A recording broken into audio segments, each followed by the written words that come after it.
حسبي ربي جل الله ما في قلبي غير الله نور محمد صلى الله لا إله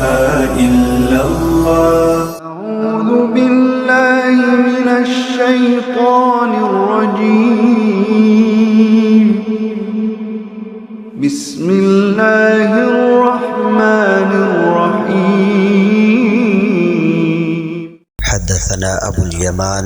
قال أخبرنا شعيب عن الزهري قال أخبرني أبو إدريس عائذ الله بن عبد الله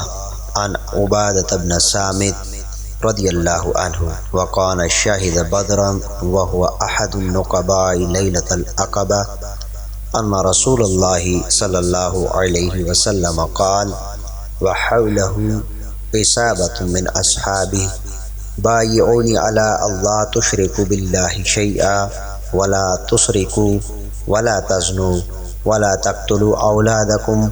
ولا تأتوا ببهتان تفترونه بين أيديكم وأرجلكم ولا تأسوا في معروف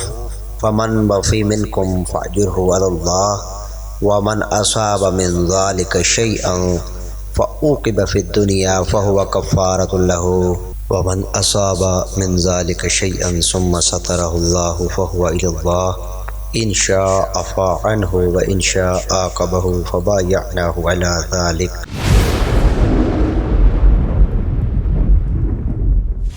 حضرت عبادہ بن سامت رضی اللہ تعالی عنہ سے مروی ہے جو غزوہ بدر میں شریک تھے اور بیعت عقبہ والوں میں ایک نقیب تھے کہ نبی کریم صلی اللہ علیہ وآلہ وسلم صحابہ کرام کے جھرمٹ میں جلوہ افروز تھے. آپ صلی اللہ علیہ وآلہ وسلم نے ان سے فرمایا مجھ سے اس بات پر بیعت کرو کہ اللہ کے ساتھ کسی کو شریک نہیں کرو گے، چوری نہیں کرو گے، زنا سے باز رہو گے، اپنی اولاد کو قتل نہیں کرو گے، دانستہ کسی پر بہتان نہیں باندھو گے اور نیکی کے کاموں میں نافرمانی نہیں کرو گے.